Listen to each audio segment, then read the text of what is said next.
ఇప్పుడే country delight యాప్ని download చేసుకోండి. Download the country delight app now. Hi brother. Hi brother. What's up bro.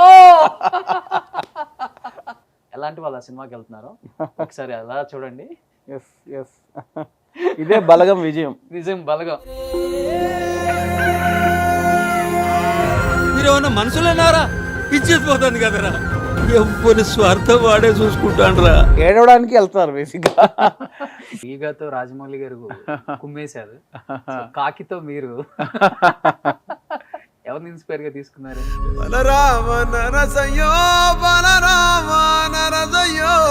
మా father చనిపోయినప్పుడు జరిగిన కొన్ని ఇన్సిడెంట్స్ నేను చూశాను. ఇండస్ట్రీలో ఎవరైనా ఆయన దగ్గర నుంచి కబర్ వచ్చిందంటే అది ఇంకా భారతరత్న, దాదాసాహెబ్ 100% ఫాల్కేతో సమానం. మన 100% ఇండస్ట్రీలో వాళ్ళకి 100%.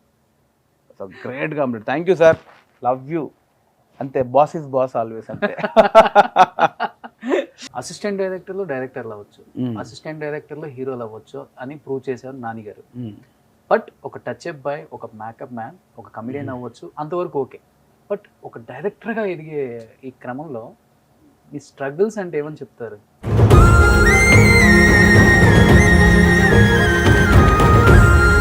బాత్రూమ్ గడిగే దగ్గర నుండి ఏది దొరికితే చేశాను నేనైతే. సో జబర్దస్త్ నుంచి ఎలాంటి అప్రిషియేషన్స్ వచ్చింది? సుధీర్ కానీ, గెటప్ సీన్ కానీ, రామ్ ప్రసాద్, ఆది. మొన్న మా శ్రీదేవికి వెళ్ళినప్పుడు నేను కూడా చాలా ఎగ్జైట్ అయినా బేసిక్గా. చాలా రోజుల తర్వాత మళ్ళీ నా ఇంటికి వచ్చినందుకు ఈ ల్యాండ్ కి కళ్ళల్లో గ్లిటర్ వచ్చింది. జబర్దస్త్ ఫ్యామిలీకి, మెగా కాంపౌండ్ కి చాలా దగ్గర సంబంధం ఉంది. పవన్ కళ్యాణ్ గారి దగ్గర నుంచి ఏమైనా కాల్, మెసేజ్? ఆల్మోస్ట్ వచ్చిందండి, బట్ సార్ చాలా బిజీగా ఉన్నారు. ఆల్మోస్ట్ మీట్ అవ్వాల్సిన పరిస్థితి. వేణు వండర్స్ లో ఉన్న కామెడీ యాంగిల్ ని ఎవరు మర్చిపోలేం కాబట్టి. అవును, మర్చిపోరు. మల్లన్న డైలాగ్ తో ఒకసారి ఆడియన్స్ కి కష్టపడ్డా, కథ రాసిన, సినిమా తీసిన, ఇలా రాస్తారు, రిలీజ్ చేసి.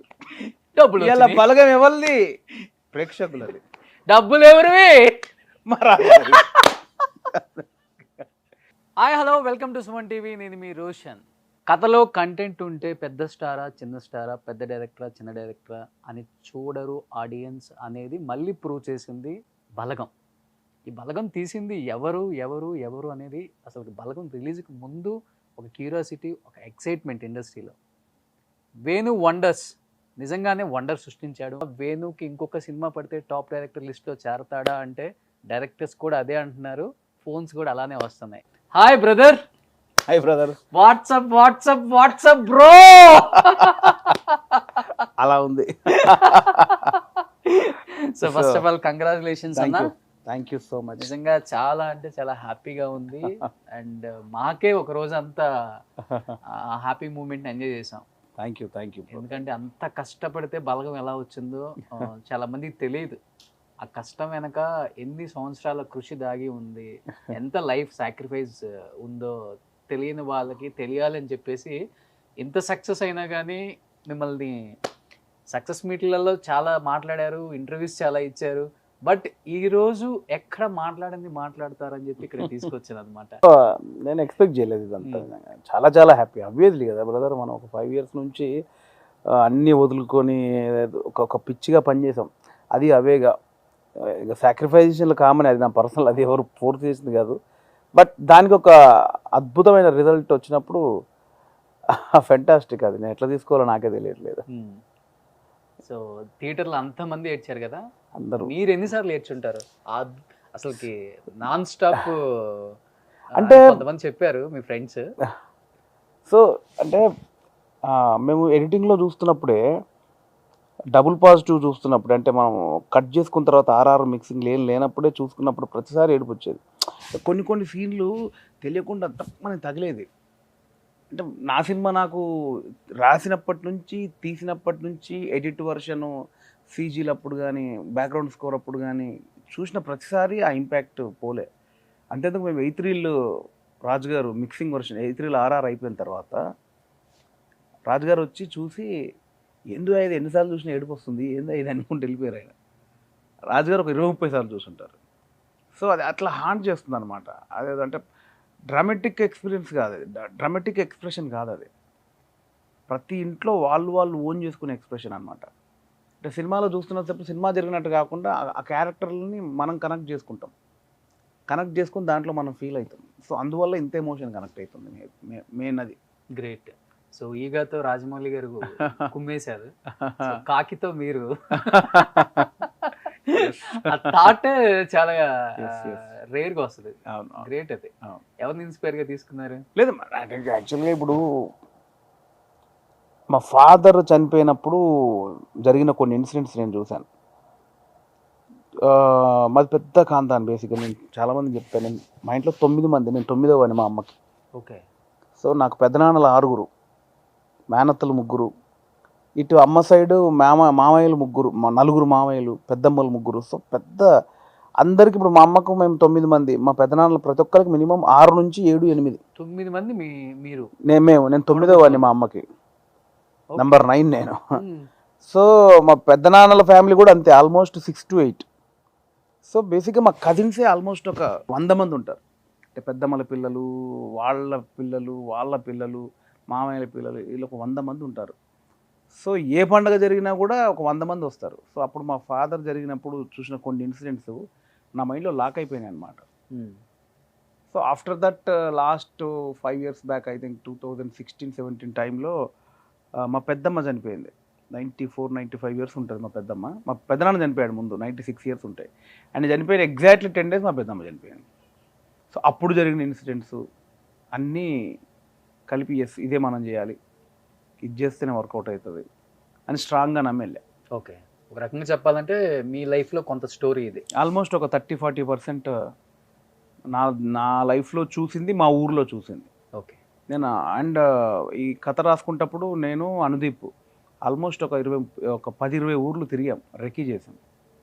అంటే ఇప్పుడు నేను చూసి ఒక కథలా అనుకున్నప్పుడు ఇది నా జీవితంలో జరిగిందా, యాక్సెప్టబుల్గా ఉంటుందా లేదా, అందరి జీవితాల్లో జరిగి ఉంటుందా లేదా నా జీవితంలోనే జరిగిందా అని రెక్కీ చేయడం జరిగింది.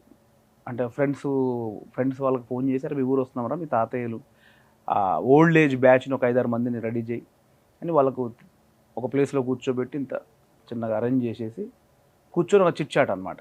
ఓకే. జరిగిందా ఇట్లా, మన ఊర్లో ఈ సావులో జరిగిన గొడవలు ఏంటి, ఏం జరిగింది అని ఆల్మోస్ట్ ఒక 10 villages తిరిగి నేను రెక్కీ చేశాను.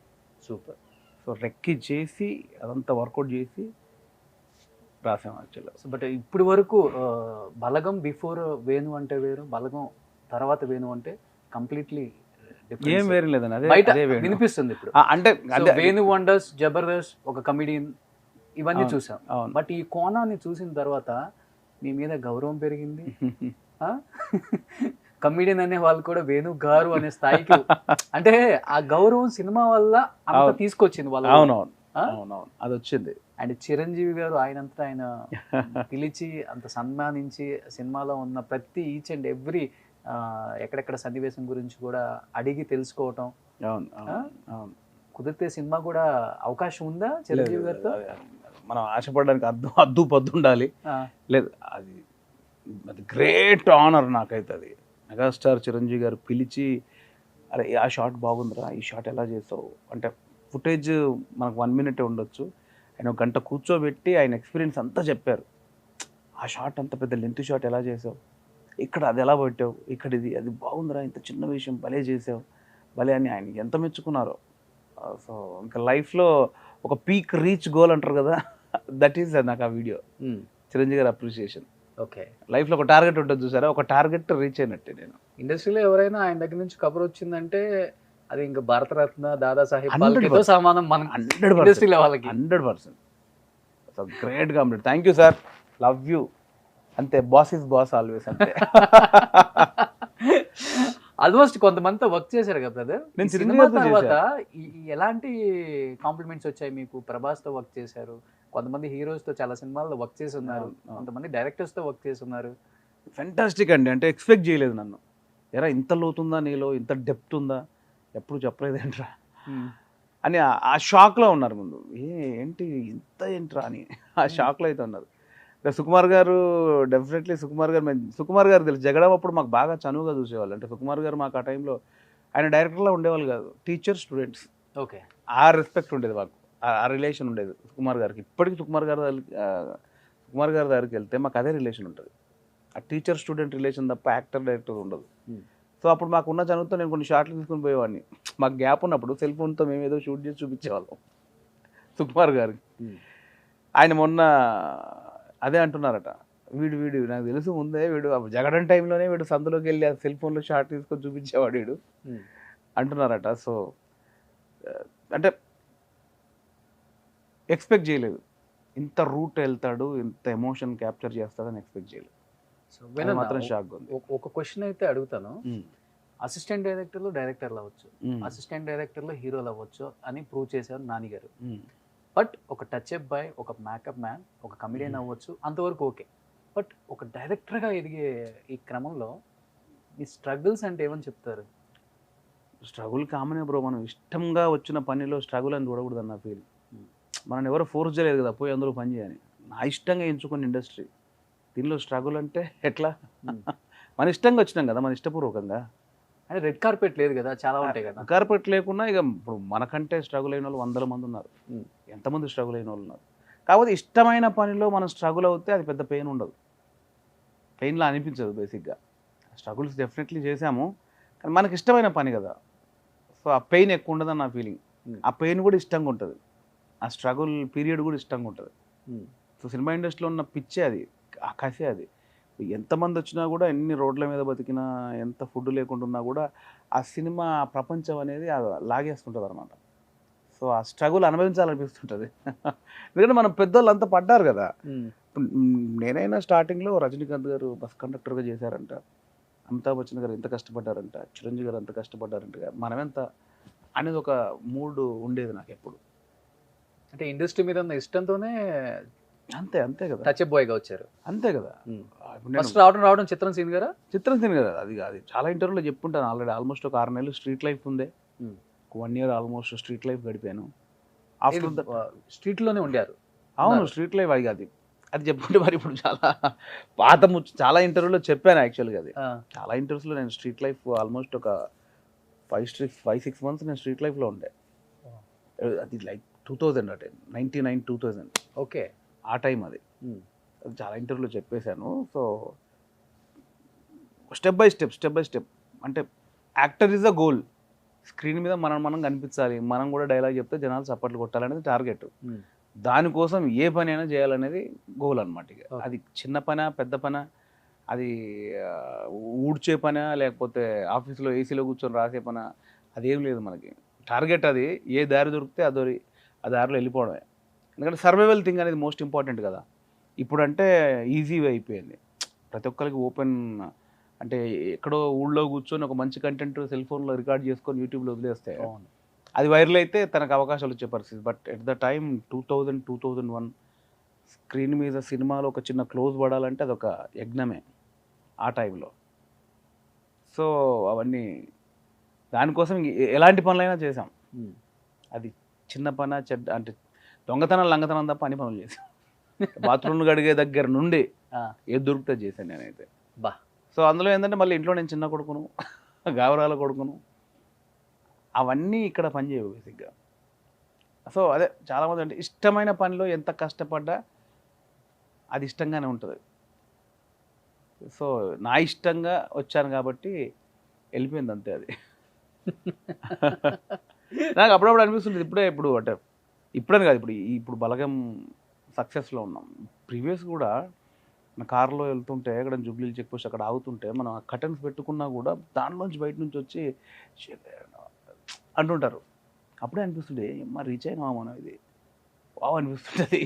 కాదు, ఇప్పుడు మీరు టచ్ అప్ బాయ్గా చేసిన ఆర్టిస్టులు కావచ్చు, మేకప్ మ్యాన్గా చేసిన ఆర్టిస్టులు కావచ్చు, ఇప్పుడు ఒక డైరెక్టర్ అయ్యారు కాబట్టి రేపు మీ మూవీలోనే ఒక అవకాశం వచ్చి వాళ్ళకి రోల్ చేయాలి అన్నప్పుడు what was your first feeling? అసలు అంటే వాళ్ళకి ఎలా ఉంటుంది అని చెప్పలేదు, మీకు ఎలా ఉంటుంది? అదంతా దాటిపోయామండి యాక్చువల్గా. మనం ఏదో గ్యాప్ వచ్చింది అనుకో, ఇప్పుడు చిత్రం సినిమా దగ్గర నేను పనిచేసా, నాకు సినిమా గ్యాప్ ఉంటే అది ఉంటుంది. నేను ఆ రోజు నుంచి ఈ రోజు వరకు చిత్రం సినిమాతో కలిసే ఉన్నా. ఆయన దగ్గర పనిచేసినప్పుడు, మానేసినప్పుడు, యాక్టర్ అయినప్పటి నుంచి కలిసే ఉన్నా సినిమా దగ్గర. సో నాకు అది వేరియేషన్ తెలియలే. బ్రదర్స్ రిలేషనే తప్ప గ్యాప్ వస్తే కదా మనకు ఆ ఫీలింగ్ ఉండేది. సో ఈరోజు మేము దూరం కాలేదు కాబట్టి నాకు ఆ ఫీలింగ్ లేదు. నన్ను ఆయన చూస్తూనే ఉన్నాడు, నా సక్సెస్ని అనుభవిస్తూనే ఉన్నాడు సీనన్న. మొన్న అందరూ కలిపి పార్టీ చేసుకున్నాం నా సక్సెస్కి, మా కలర్స్. ఓకే. సో గ్యాప్ వస్తే ఆ ఫీలింగ్ వస్తుంది మేబీ. మాకు లేదు కాబట్టి ప్రాబ్లం లేదు. సో జబర్దస్త్ నుంచి ఎలాంటి అప్రిషియేషన్స్ వచ్చింది? సుధీర్ కానీ, గెటప్ సీన్ కానీ, రామ్ ప్రసాద్, ఆది. ఫెంటాస్టిక్ వాళ్ళందరూ ఇంకా అన్న ఎప్పుడు కలుస్తున్నాం అని ఈగర్లీ వెయిటింగ్. ఏంటి అన్న? టైం దొరకలేదు. అపాయింట్మెంట్. సో మొన్న మా శ్రీదేవికి వెళ్ళినప్పుడు నేను కూడా చాలా ఎగ్జైట్ అయినా బేసిక్గా. ఓకే. అంటే 2015లో బయటకు వచ్చిన ఆ స్టేజ్ మళ్ళీ నేను వెళ్ళేసరికి నాకు తెలియకుండా కళ్ళల్లో గ్లిటర్ వచ్చింది నాకు. ఎందుకంటే చాలా రీచ్ చేసిన స్టేజ్ మాకు అది. ఎంతోమందికి లైఫ్ అంటే నేనంటే జబర్దస్త్కి వెళ్ళే ముందు ఒక 100 సినిమాలు చేస్తున్నాను ఆల్రెడీ. అవును. 100 సినిమాలు ఒక ఎత్తు అయితే జబర్దస్త్ ఇచ్చిన రీచ్ ఇంకొక ఎత్తు. సో ఇంకా చాలామందికి ఇప్పుడు మా చంద్ర అయితే ఏంది, సుధీర్ అయితే ఏంది, సీను, రామ్ ప్రసాద్, ఆది వీళ్ళందరికీ అదే ప్లాట్ఫామ్. ఇట్లాంటి ఎంతమంది యాక్టర్స్కి లైఫ్ ఇచ్చిన స్టేజ్ అది. ఓకే. సడన్గా నేను ఒక 6 సంవత్సరాలు 7 సంవత్సరాలు గ్యాప్ తర్వాత మళ్ళీ అక్కడికి వెళ్ళగానే చిన్న కళ్ళల్లో నాకు అసలు తిరిగి ఆపుకోలేకపోయా. ఆ ముద్దు పెట్టుకున్న ఆ స్టేజ్ నేను. సో ఈరోజు మా జబర్దస్త్ పిల్లలందరూ బ్యాచ్ అందరూ కూడా ప్రౌడ్గా ఫీల్ అవుతున్నారు. అంటే మాలోంచి ఒకటి వెళ్ళి డైరెక్టర్ అయ్యింది, అలా ఇండస్ట్రీ అందరూ ఒక్కసారి ఇట్లా చూసే డైరెక్టర్ అయ్యిండు మా వేనన్న. మా ఫ్యామిలీలో మా ఫ్యామిలీ నుంచి వెళ్ళాడు, మా బ్రదర్ వచ్చాడనే ఒక ఆత్మీయత వాళ్ళందరూ కనిపించింది. ఒక చిన్న చూపు ఎక్కడో ఉండే జబర్దస్త్ బ్యాచ్ అని ఒకప్పుడు ఉండే, ఇప్పుడు జరుగుతుంది అది. అది కాదు అని మా వాళ్ళందరూ ఇలా ఛాతీ ఇట్లా ఎస్ మై బ్రాండ్ అని చూపిస్తున్నారు. వెరీ హ్యాపీ కదా. యూజువల్గా ఎలాంటి సందర్భాలలో ఎక్కువ ఎమోషనల్ అవుతుంటారు మీరు? నాకు బేసిక్ ఎమోషన్ పర్సన్ బ్రదర్, బాగా ఎమోషన్. నేను సినిమాలో ఎమోషన్ సీన్ వచ్చినా ఏడ్ చేస్తాను నేను. అది కాదు బై నేచర్ వచ్చింది నాకు. రోడ్డు మీద ఏదన్నా కొంచెం ఇబ్బంది కనిపించినా నేను బాధపడుతుంటా. నేను చాలాసార్లు బయట కూడా గొడవలు పెట్టుకున్న పరిస్థితులు చాలా ఉన్నాయి. ఇప్పుడు నేను ఒకసారి రోడ్డు మీద కారులో పోతుంటే ఒకటి ఫుల్గా తాగాల భార్యను బాగా కొడుతున్నాడు, దారుణంగా కొడుతున్నాడు. నేను పోయి వాడిని 4 వీకాను నేను. ఇక వాడు ఏమన్నా కానీ తర్వాత అని చూసుకుంటే నేను ఉండాలి. అయ్యో పాపం అనిపించింది మరి. అప్పుడు ఎవరైతే దెబ్బలు తింటున్న ఆమెకి నాలంటూ 2 అన్నదమ్ములు ఉంటే వాడిని అప్పుడే వాడిని ఎముకలు ఎరగొట్టేవాళ్ళు కదా, లేక కదా వాడు అంతే ఎగురుతున్నాడు. అలాంటి నేను తట్టుకోలేను బేసిక్గా. బట్ ఈ సినిమాకు ముందే మీరు ఒక మంచి రైటర్ అని చాలా మందికి తెలియదు బ్రదర్. అంటే మీరు వద్దులే పేరు వేసుకోవడం ఎందుకులే అని చెప్పేసి మీరు డైలాగ్స్ వరకు రాసి మీ పని చూసుకొని వచ్చేసారా? మీ రెమ్యునరేషన్ తీసుకొని, లేకపోతే అట్లా ఏం డిస్కషన్ ఇబ్బందులు తప్పదు నీ పేరు వేయరు అని అట్లా ఏం లేదు. ఆ డిస్కషన్ ఇప్పుడు రోషన్ డైరెక్షన్ చేస్తున్నాడు. రోషన్ నాకు బాగా క్లోజ్ ఫ్రెండ్. డార్లింగ్ రారా ఇది కొంచెం ఇబ్బంది ఉంది, ఇది రాసి పెట్టంటే రోషన్ కోసం వెళ్ళి పని చేసి వచ్చా. అంతలో అలా అయిపోయింది. సో నేను సీరియస్ ఎప్పుడు తీసుకోలేదు కదా దాన్ని. ఇప్పుడు నా ఫ్రెండ్ ఎవరు డైరెక్షన్ చేస్తున్నారు, అరే కొంచెం కామెడీ ఎపిసోడ్ వర్కౌట్ అవ్వట్లేదు రారా, వెళ్ళి 2 రోజులు కూర్చోవడం, వర్కౌట్ చేయడం, రాయడం. అల్లు అర్జున్కి రాసిన డైలాగ్స్ లో మీకు బాగా నచ్చిన డైలాగ్ అంటే? రుద్రమదేవి సినిమాలో గోనగన్నారెడ్డి క్యారెక్టర్ రాసింది రాధసింహ గారు. ఓకే. ఆ సినిమాకి ఎస్పెషల్లీ రాధసింహ గారు రాశారు. కాకపోతే తెలంగాణ మాండలికలో రాయాలి కాబట్టి రాధసింహ అన్నకు నా మీద బాగా పట్టు, ఇప్పుడు బాగా రాస్తాడని. సో నన్ను తీసుకెళ్ళాడన్న. నన్ను తీసుకెళ్ళినప్పుడు రాధసింహ అన్నను బన్నీ అన్న కూర్చొని వాళ్ళు వర్కౌట్ చేస్తున్నప్పుడు నేను సడన్గా వింటూ నాకు ఒక ఐడియా వచ్చింది. అన్న ఇలాంటి సిచ్యువేషన్లో ఇలాంటి ఒక పార్ట్ చెప్తే మీకు బాగుంటుందేమో అంటే ఏంటంటే ఆ సౌండ్ ఒకటి చెప్పగానే ఆయన షాక్ అయ్యి భలే ఉంది అని అప్పుడు మళ్ళీ రాధసింహన్న, గుణశేఖర్ గారు వాళ్ళందరూ కూర్చొని ఆ డైలాగ్ని ఆ చరిత్రలో ఆ బ్యాక్ తీసుకెళ్ళి అక్కడక్కడ ఏమున్నాయి అవన్నీ యాడ్ చేసి దాన్ని పెట్టడం జరిగింది. సో దానిలో బన్నీ అని చెప్పే సామెతలు కూడా ఉంటాయి కొన్ని, అవి కూడా నేను ఆల్మోస్ట్ 70-80 కలెక్ట్ చేసి ఇచ్చా. సో అలా మీకు బాగా నచ్చిన డైలాగ్ అదే అదే అంటే నేను చెప్పిన అంశాన్ని తీసుకొని వాళ్ళు ఆ కథకు అనుగుణంగా మార్చి సెటప్ అది ఉంటుంది కదా. ఎండ్లో ఇంటర్వెల్ బిఫోర్ యమలాడ రాజన్న, కొండగట్ట అంజన్న, కొమరెల్లి మల్లేశ, శ్రీశైలం మల్లన్న, బద్ది పోచమ్మ, బాలనాగమ్మ, సమ్మక్క సారక్క, 70 కోట్ల దేవతలు, 30 కోట్ల మునులు, 60 కోట్ల అయ్యల సాక్షిగా అని నేను ఒక ఎమోషన్లో ఒకటి అరిచా అనమాట. ఓకే. దాన్ని అప్పుడున్న రుద్రమదేవి గారి కాలం నాటి ఉన్న దేవతలు ఎవరెవరు ఉన్నారు, ఇప్పుడు నేను చెప్పిన దాంట్లో ఎవరు లేరు, లేటెస్ట్ దేవతలు ఎవరు, అప్పటి వాళ్ళు ఎవరని మలిచి దాన్ని వాళ్ళు చేశారు. ఓకే. సో నాకు బన్నీ అన్న అన్ని ఫంక్షన్స్లో చెప్పాడు థ్యాంక్ యూ వేణు అని. కానీ ఆ వేరు నేనని తెలియదు జనాలకి, అది ప్రాబ్లం. నిజంగా వరంగల్లో దాంట్లో ఫంక్షన్, హైదరాబాద్ దాంట్లో థ్యాంక్స్ వేణు అని బన్నీ అన్న చెప్పాడు. అవును. కానీ అది నేను తెలీదు ఎవరికి. ఇప్పుడు తెలిసింది కదా ఈ వేణు ఆ వేణు. సో జైలవ కుషలో ఫైట్ సీక్వెన్స్ ఉంది కదా, ప్రదీప్ రావు గారి దగ్గరికి వెళ్ళి ఎన్టీఆర్ అన్న, తారక్ అన్న వెళ్ళి అదే ఆ చేపల ఫైట్లా కావాలని కొడతాడు, ఇది కొరమట్టరా దీన్ని కాల్చి తింటా అని ఆ రౌడీలను కొట్టడం, ఓకే, ఆ మట్ట గిడిస ఇవన్నీ కొట్టడం, అది నాది కాంటెంట్. సో ఇద్దరితో మంచి ర్యాప్ ఉంది కాబట్టి వినన్నా అన్న నెక్స్ట్ జూనియర్ ఎన్టీఆర్ తోనా అల్లు అర్జున్ తోనా? వాళ్ళతో యాక్ట్ చేసే అవకాశం వస్తే చాలు నాకు. డైరెక్ట్ చేసేది ఫ్యూచర్, అది ముందు యాక్ట్ చేసే అవకాశం రావాలి. నేను అదే అంటున్నా, ఇప్పుడు అంత పెద్ద హీరోలని డీల్ చేసే క్యాపబిలిటీ ఇంకా అంత సామర్థ్యం నాలో లేదనుకుంటున్నాను నేను బేసిక్గా. ఇప్పుడు ఈ బలగం అనే కథ ఓన్గా నాలో ఉన్న ఒరిజినాలిటీ బలగం. సో దానికి ఏ ఇమేజ్ లేదు, అది ఓపెన్ ఒక రా కంటెంట్. ఇంత పెద్ద వాళ్ళకి ఎంతో పెద్ద ఇమేజ్ని టాలీ చేసుకొని సినిమా తీయడం అనేది నాట్ ఈజీ టాస్క్. దానికి ఇంకా నాకు చాలా మెచ్యూరిటీ లెవెల్ రావాలి, దాన్ని డీల్ చేసే సామర్థ్యం ఇంకా నాకు రావాలి. రాయడం పెద్ద ఇది కాదు, ఎగ్జిక్యూట్ చేయాలి కదా. అంత పెద్ద హీరోని ట్యాకిల్ చేసి ఎగ్జిక్యూట్ చేసే స్ట్రెంగ్త్ రావాలి ముందు. ఇంకా నాకు అది రాలేదని నా ఫీలింగ్. ఇన్ని వందల సినిమాలు తీసిన తర్వాత కూడా అది అంత ఈజీ కాదు బ్రో. జనాలు ఏముందన్నది అని అనుకున్నంత ఈజీ కాదు. ఎందుకంటే వాళ్ళు పెద్ద బ్రాండ్, అది వాళ్ళు ఊరికే కథానాయకుడు కాదు, వాళ్ళు పెద్ద బ్రాండ్స్. వాళ్ళు వందల కోట్ల బ్రాండ్స్, కోట్ల మంది అభిమానుల ఇమేజ్. వాళ్ళందరినీ సాటిస్ఫై చేసి ఈ బ్రాండ్ని మార్కెట్లో అంత అద్భుతంగా వదలాలంటే నాటే ఈజీ టాస్క్. కమర్షియల్ డైరెక్టర్లని మామూలు ఉందే 4 ఫైట్లు అంటారు, అది చేస్తే తెలుస్తుంది. మనం ఏదో కాబట్టి తెలిసింది ఇప్పుడు మనకి. ఆఫీస్లో కూర్చొని 4 ఫైట్లు 4 పాటలు ఏముందని అంటే కుదరదు. అది ఓన్లీ కథ కాదు, ఒక వందల కోట్ల బ్రాండ్ ఇమేజ్, కోట్ల మంది అభిమానుల ఇమేజ్ని టాలీ చేస్తూ కథ చెప్తూ అంతమందిని సాటిస్ఫై చేయడమే కమర్షియల్ సినిమా. నాటే ఈజీ టాస్క్ అది. ఎవరు పడతారు 4 సీన్లు రాసేసుకొని 4 పాటలు రాసేసుకొని అంటే కుదరదు. దాని వెనకాల చాలా కత్తి మీద సాము కమర్షియల్ సినిమా వర్కౌట్ చేయాలంటే. పాన్ ఇండియా అని ఊరికే అది అంటే మామూలు జనాల్లో ఉందిరా 4 పాటలు 4 ఫైట్లు అంటారు. That is not easy task. నేను చెప్తున్నాను కదా, దాన్ని డీల్ చేయాలంటే ఇంకా నాకు చాలా శక్తి కావాలి, అనాలిసిస్లోకి వెళ్ళాలి. అది చాలా పెద్ద పని అది. సో నీకైతే ఉంది అది, ఇంకా నేను నేర్చుకునే దశలో డైరెక్ట్ చేయాలి పెద్ద హీరోతో. డెఫినెట్లీ బ్రో, ఎవరైనా స్టెప్ ఎక్కాలి అనుకుంటాం కదా. నేను బలగమని సినిమా చేశాను, నెక్స్ట్ నేను కూడా పెద్ద సినిమా చేయాలని నాకు ఆశ ఉంటుంది. అంటే ఎలా కమర్షియల్ సినిమాలు తీయగలరా మీరు, లేకపోతే ఫ్యామిలీ ఓరియంటెడ్? అట్లా ఏం లేదు, నేను డెఫినెట్లీ అన్ని జోనర్లు చేయాలని ఒక ఆశ ఉంటుంది. కాకపోతే నాదంటూ ఒక టచ్ ఉండాలి ప్రతి సినిమాలో అని అనుకుంటా. నేను జస్ట్ ఇప్పుడు స్టార్టింగ్లో ఉన్నా కాబట్టి, జర్నీ ఇప్పుడు స్టార్ట్ అయింది కాబట్టి ఇప్పుడు నేను బలగం నుంచి తేరుకోవాలి. ఎస్ఎస్ రాజమౌళి స్టాంప్ లాగా ఏమో మీ మాట వల్ల అక్కడ దాకా రీచ్ అయ్యే శక్తి నాకు ప్రేక్షకులు ఇవ్వాలి. నాకు డెఫినెట్లీ ఏదైనా ప్రేక్షకులే అండి, మనకి ఆడియన్స్ ఇచ్చే లవ్వే మన ఇమేజ్ పెంచుద్ది. మనం ఏ స్టెప్ తీసుకోవాలి అనే ఆలోచన వాళ్ళు ఇచ్చే దాని మీదనే ఉంటుంది. సో ఐఎమ్ జస్ట్ లెర్నర్, అయితే డైరెక్టర్. సో దీని నుంచి నేను తేరుకొని నెక్స్ట్ ఆలోచించడానికి మొదలు పెట్టాను. ఇలాంటి సబ్జెక్టులు వచ్చినప్పుడు పవర్ స్టార్ పవన్ కళ్యాణ్ గారు భుజం తట్టి గో హెడ్ అని చెప్తారు. డెఫినెట్లీ అవును. సో మీకు జబర్దస్త్ ఫ్యామిలీకి మెగా కాంపౌండ్కి చాలా దగ్గర సంబంధం ఉంది. పవన్ కళ్యాణ్ గారి దగ్గర నుంచి ఏమైనా కాల్ మెసేజ్? ఆల్మోస్ట్ వచ్చిందండి, బట్ సార్ చాలా బిజీగా ఉన్నారు. ఆల్మోస్ట్ మీట్ అవ్వాల్సిన పరిస్థితి, కానీ ఆయన చాలా హెక్టిక్ షెడ్యూల్స్లో ఉన్నారు.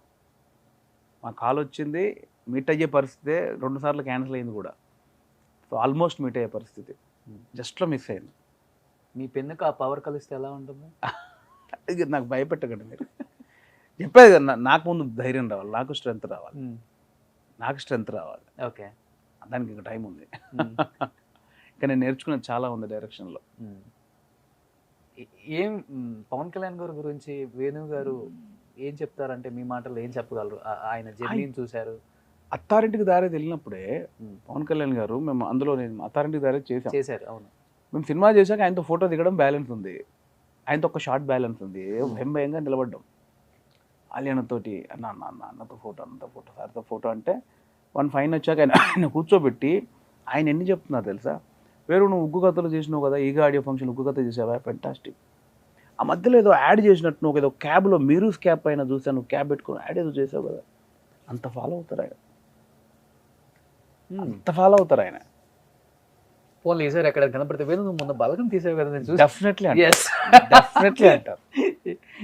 అంటారు. నాకెందుకు సర్దార్ గబ్బర్ సింగ్ అప్పుడు కూడా నాకు ఎంత సపోర్ట్ చేశారు. ఆయన ఒక్కరే నన్ను నాలో కమెడియన్ కాకుండా యాక్టర్ ఉన్నారని ఆయన పసిగట్టి, మీరు సర్దార్ గబ్బర్ సింగ్లో నాకు సీరియస్ క్యారెక్టర్, ట్రౌట్ క్యారెక్టర్, క్లైమాక్స్లో పవన్ కళ్యాణ్ గారికి నేను సపోర్ట్గా ఉంటా. ఆయన you are not a comedian, your actor, keep it up my boy. And Sardaar Gabbar Singh అప్పుడు అలా I'm expecting you more from you in future వచ్చింది సార్ కానీ మీరు యాక్ట్ మీరు చేసి సర్దార్ గబ్బర్ సింగ్ లో చూడండి అసలు సీరియస్ ఎపిసోడ్లో మొత్తం నేనే ఉంటా. నన్ను ఆయన అప్పుడే చూశారు ఒక యాక్టర్గా.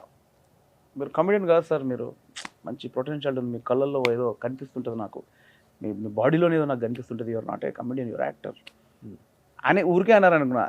ఆ వేషం ఇచ్చారు నాకు సర్దార్ గబ్బర్ సింగ్లో. సో ఆయన ఇంకో కిక్ అది. అంతే. నేను ఓపెన్గా చెప్తా, ఆయన సినిమాలు వస్తే 2 వేసుకొని పోతారు రాత్రి 2 గంటలకి. నేను ట్రూ ఫ్యాన్, నాకు భయమే లేదు. ఆ పిచ్చిగా అరవాలి అనేది అన్ని సినిమాలకి. ఇప్పటికి పవన్ కళ్యాణ్ గారి మూవీస్ రిలీజ్ అయితే అరుస్తూనే ఉంటారా థియేటర్లో? అంతే. అంటే ఒక సెలబ్రేషన్, అంటే సెలబ్రేషన్ మూమెంట్ ఉంటుందండి నాకు. లిటరల్గా 2-3 సినిమాలకు అయితే మేము మధ్యాహ్నం 10 గంటల నుంచి వెళ్ళి చింపడాలు స్టార్ట్ చేసి ప్రిపరేషన్ చేసి అవన్నీ రెడీ చేసుకుని పోతాం.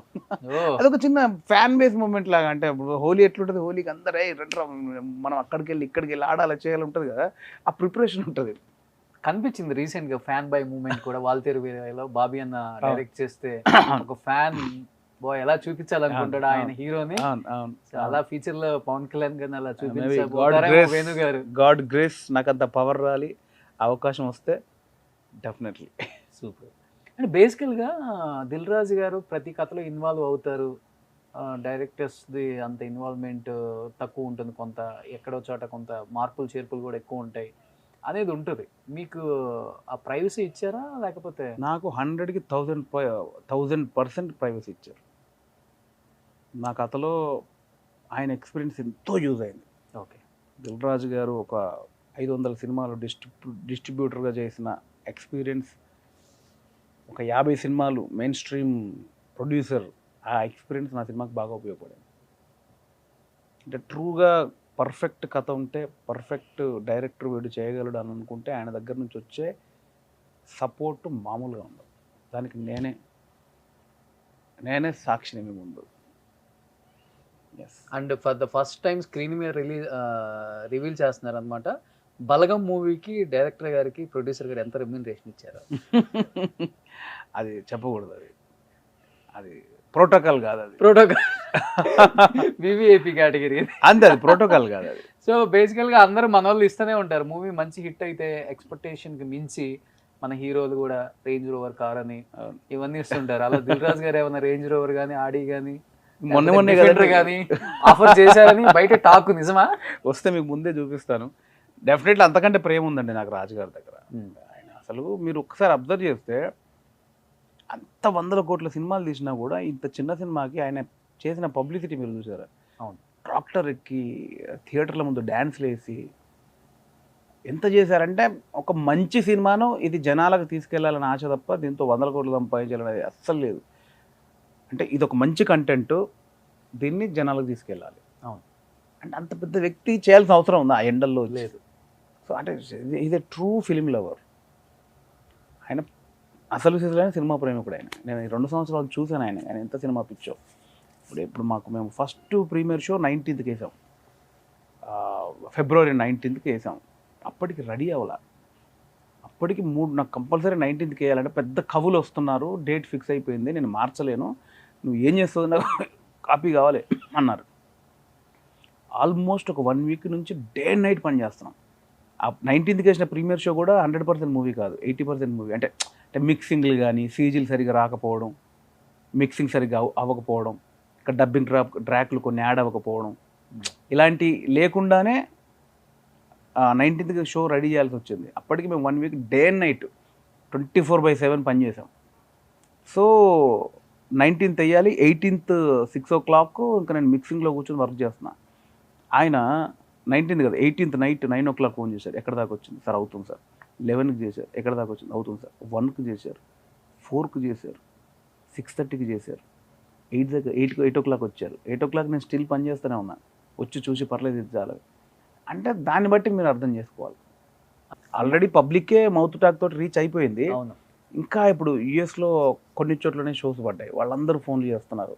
నాకు ఆస్ట్రేలియా నుంచి కాల్స్ వస్తున్నాయి, లండన్ నుంచి కాల్స్ వస్తున్నాయి, సార్ మా దగ్గర రావట్లా, అదిరిపోయిందంట సినిమా, మేము చూడకూడదా ఇలాంటి. సో ఈ రీచ్ చేసే ప్రాసెస్లో మాకు టైం ఉండట్లేదు బేసిక్గా. అమ్మ చూసారా? చూసింది. ఎలా ఫీల్ అయ్యారు? లాస్ట్లో ఏడ్చింది, చూసింది ఆమె. ఆమె జీవితంలో ఆమె అంటే ఇందులో ఉన్న కొన్ని కల్చర్ యాక్టివిటీస్ వాళ్ళు బాగా కనెక్ట్ అవుతారు. ఈరోజు అలా దూతలు కట్టుకున్న ముసలోళ్ళు ఎందుకు వస్తున్నారంటే కల్చర్ని చూస్తున్నారు, మళ్ళీ కల్చర్ని చూసి రియలైజ్ అవుతున్నారు. సో మా అమ్మ చూసి నవ్వుకుంటుంది, ఈ వాళ్ళు పట్టినాం కదా మా ఇంట్లో, ఇది చేసినాం కదా, అది చేసినాం కదా, వాడు చూడు ఎట్లా చేస్తుందో అంటే వాళ్ళకి ఆమె నిజ జీవితంలో చూసుకున్నట్టు అనిపించింది. రీకలెక్ట్ చేసుకుంది, లాస్ట్లో ఏడ్చింది. ఇలాంటి ఎమోషన్స్ ని క్యారీ చేయించాలి అంటే దిల్ రాజు గారి తర్వాతే. అప్పుడు శతమానం భవతి పొంగల్కి రిలీజ్ అయిన టైంలో ఇదే ఎమోషన్స్ మీద క్యారీ చేయగలిగారు. ఇప్పుడు బలగం అనే సినిమాని రాజు గారు అంతగా తీసుకెళ్ళకపోతే ఈ రీచ్ ఉండేది కాదు. అంటే నవే డేస్ ఈ రోజుల్లో మంచి సినిమా ఎప్పటికీ నిలబడుద్ది. ముందు రోజులు వేరు, ఇప్పుడున్న ఫాస్ట్ కల్చర్ వేరు. ఇప్పుడు దాన్ని బలగంకి ఆయనే బలమై తీసుకెళ్ళాడు ఆయన. సినిమా రిలీజ్ తర్వాత దాదాపు ఒక 15 పెద్ద సినిమాలకి సైన్ చేశారు వేణు గారు. నాకైతే తెలియదు మరి. వస్తున్నాయి, కాల్స్ వస్తున్నాయి, నాకు సమయం కావాలి సార్ అంటున్నాను. చాలా కాల్స్ వచ్చాయి. సో నేను దాదాపు 100 కోట్లు పైగా బ్లాంక్ చెక్లే ఇచ్చేశారు. ఓ అమ్మ, నిజమైతే ఎంత బాగున్నావు. మంచి అప్లాజ్ అయితే వస్తుంది, అందరూ అప్రోచ్ అవుతున్నారు. అండ్ మిమ్మల్ని ఇలా చూస్తున్నందుకు మాకే హ్యాపీగా ఉంది, ఎందుకంటే డే 1 నుంచి మిమ్మల్ని చూస్తున్నాం కాబట్టి అది లోపల ఉంటుంది ఎప్పుడు కూడా. బ్రాండ్ ని తీసుకెళ్లేది మా ప్రొడ్యూసర్, బ్రాండ్. చెప్పండి, దిల్ రాజు గారిని మర్చిపోయారు కదా ఈ సినిమాతో. మిమ్మల్ని ఏది దిల్ రాజు గారిని మర్చిపోయారు ఓవరాల్ గా. అసలు చెప్పాలంటే టు బి ఫ్రాంక్ ఆయన ఏమని అనుకున్నా వేణు గారే కనిపించారు ఎక్కువ. ఆబ్వియస్లీ ఆయన లేకపోతే మాత్రం బలగలేదు. డబ్బులు పెట్టారు కాబట్టి. డబ్బులు పెట్టడం కాదు, దీన్ని తీసుకెళ్లే విధానం, ఎలా అయితే ఇది పబ్లిక్ రీచ్ అవుద్దని ఆయన తీసుకున్న ఇనిషియేట్ ఇంపార్టెంట్. డబ్బులు అందరూ పెడతారు కానీ దాన్ని తీసుకెళ్లే విధానం కూడా ఇంపార్టెంట్. ఇప్పుడు ఇంటర్వ్యూస్ అందరు చేస్తారు, రోషన్ చేసి ఇంటర్వ్యూ వేరు కదా. ఎందుకు మిలియన్ వ్యూస్ వస్తున్నాయి మరి? అందరూ మరి 100 ఛానళ్ళు ఉన్నాయి, ఎందుకు వస్తున్నాయి? దాన్ని తీసుకెళ్లే విధానం ఉంటుంది కదా. ఏదైనా ఒక క్వశ్చన్ చేసే విధానము, అడిగే విధానము, ఏ పాయింట్ అయితే కొద్దిగా ఐడియా. ఆయన కూడా ఒక సినిమాని ఎలా తీసుకెళ్ళాలి, ఎలాంటి సినిమాని ఎలా తీసుకెళ్ళాలి అనేది ఆయన ఇనిషియేట్ తీసుకొని శ్రమ పడ్డారు. సో అది డెఫినెట్లీ. మీరు డైరెక్టర్ అయినా కానీ మీ వేణు వండర్స్ లో ఉన్న కామెడీ యాంగిల్ ని ఎవరు మర్చిపోలేం కాబట్టి. అవును, మర్చిపోరు. మల్లన్న డైలాగ్ తో ఒకసారి ఆడియన్స్ కి కష్టపడ్డా, కథ రాసిన, సినిమా తీసిన, ఇలా రాస్తారు, రిలీజ్ చేసి, ఇలా బలగం ఎవరిది? ప్రేక్షకులది. డబ్బులు ఎవరివి? So thank you audience. Thank you so much. Love you. Thank you brother. Love you.